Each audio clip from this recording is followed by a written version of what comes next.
बस अड्डे पर एक बस एक आदमी को उतार कर आगे बढ़ती है।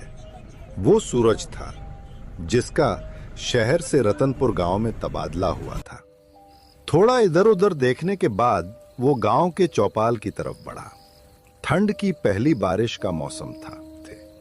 सूरज चौपाल के पास आता है, जहां गांव के रामलाल काका और कुछ गांव वाले बैठे थे।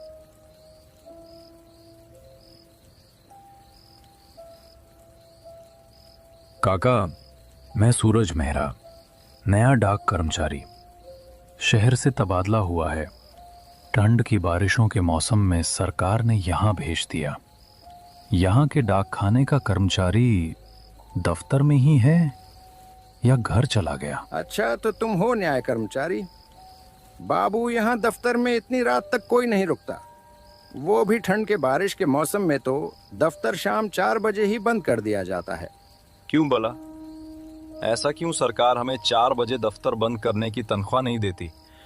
इसीलिए शायद मेरा तबादला यहाँ किया गया है।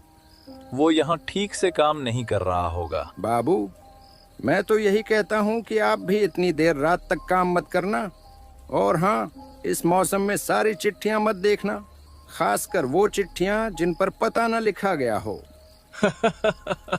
अरे, चिट्ठी तो चिट्ठी है काका।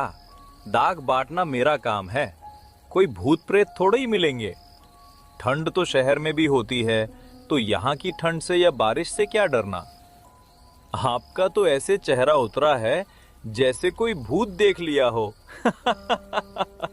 हंसी मजाक छोड़ सूरज, महीने की आखिरी रात को जो चिट्ठी आए उसे मत खोलना।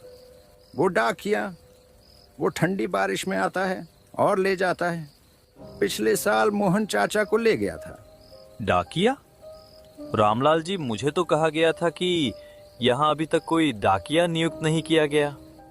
आपको कोई वहम हो गया होगा। ठीक है, मैं सावधान रहूंगा। लेकिन पहले मुझे डाक खाने की तरफ ले चलिए। ये बारिश और ज्यादा बढ़ रही है और ठंड भी लग रही है। रामलाल काका सूरज को डाक खाने की तरफ ले चलते हैं। एकदम से बारिश भी शुरू हो जाती है। थोड़ा दूर चलने के बाद वो डाक खाने के पास पहुंच जाते हैं। रामलाल काका सूरज को डाक खाने तक पहुंचाकर वापस चले जाते हैं। हेलो, कौन है? मुझे आने में रात हो गई। सारे कर्मचारी चले गए होंगे, पर तुम कौन हो? साहब, मैं कमलू हूँ, यहाँ का सफाई कर्मचारी। मेरा घर यहाँ से बहुत दूर है, इसीलिए बारिश के दिनों में मैं यहीं रात रुक जाता हूँ। अच्छा कमलू, मैं सूरज। यहाँ आज ही तबादला हुआ है मेरा। चलो मुझे दफ्तर का चिट्ठियों वाला कमरा दिखाओ। दफ्तर की हालत देखकर लगता है सारे के सारे यहाँ आलसी हैं। कमलू सूरज को चिट्ठियों वाले कमरे में ले आता है, जहाँ पर बहुत धूल होती है। हे भगवान, कितनी धूल पड़ी है यहाँ पर। कितनी चिट्ठियां बिखरी पड़ी हैं। तुम यहाँ के सफाई कर्मचारी हो तो ये क्या है? आखिर इतनी चिट्ठियां यहाँ पर क्या कर रही हैं? इनको इनके पते तक पहुँचाया क्यों नहीं गया? साहब, ये सारी चिट्ठियाँ बिना पते की हैं। हम कोई भी इन चिट्ठियों को नहीं खोलता। बड़े साहब ने ये कमरा बंद ही रखने को कहा है। वो अपने दिखाने को बोला, इसलिए मैं आपको यहाँ ले आया। तुम्हारा ये क्या मतलब हुआ भला? सब काम न करने के बहाने हैं। इतनी चिट्ठियां बिखरी पड़ी हैं, कल इन सबको पते तक पहुंचाने का काम करना है। साहब, आप नई चिट्ठियों को मत छूना, खासकर वो जो बिना पते की होती हैं।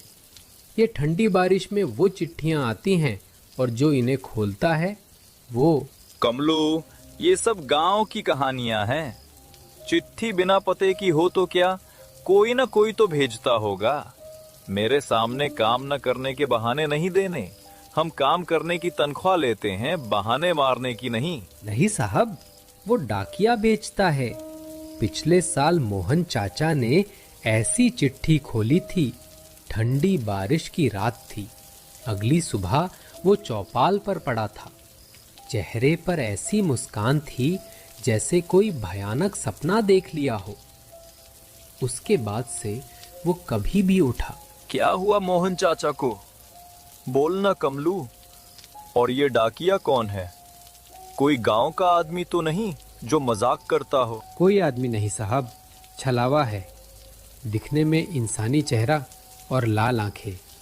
वो ठंडी हवा में आता है और ले जाता है।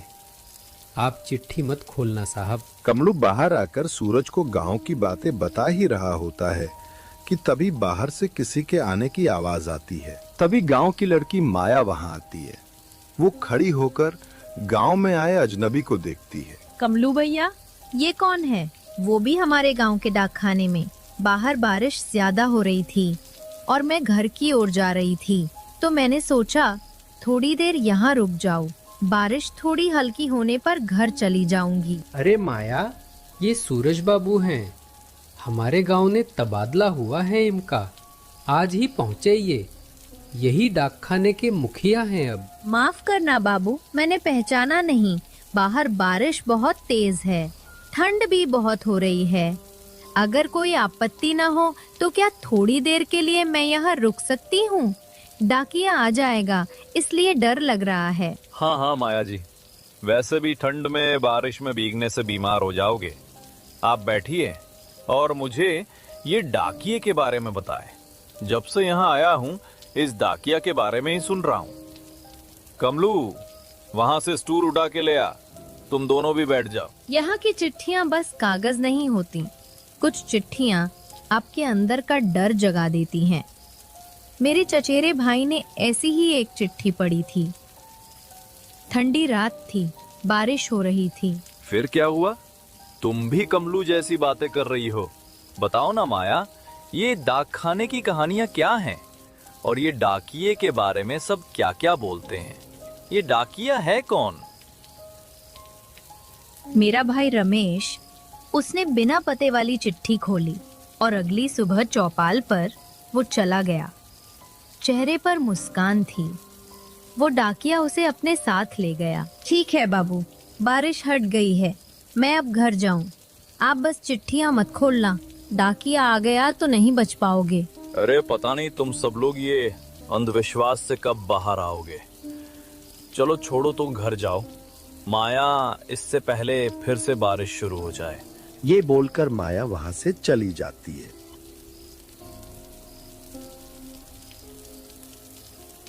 सूरज कुछ देर आराम करने के लिए चिट्ठियों वाले कमरे में आता है, पर हर तरफ चिट्ठियां बिखरी पड़ी थी।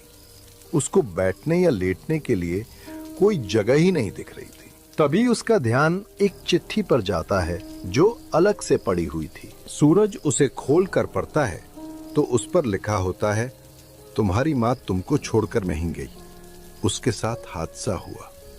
जानना चाहते हो तो मेरे पास आओ।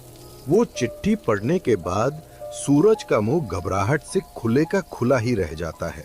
कमलू, ओ कमलू, इधर आ। ये चिट्ठी ये किसने लिखी है? ये चिट्ठी तो मेरे लिए लिखी हुई है। ये कोई मजाक तो नहीं? इधर आओ कमलू, इस कमरे में। कमलू भागकर सूरज के पास आता है। क्या हुआ बाबू? आप क्यों घबरा गए? क्या बात हो गई? कमलू, यहाँ ये चिट्ठी जैसे ये मेरे लिए लिखी गई हो। इसमें मेरे बचपन की बात कैसे लिखी गई? मेरे बचपन के बारे में तो यहाँ पर किसी को नहीं पता। कहीं ये मेरा वहम तो नहीं है?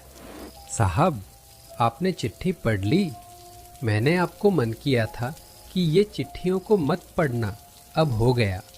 डाकिया आएगा, वो आपके डर को जानता है।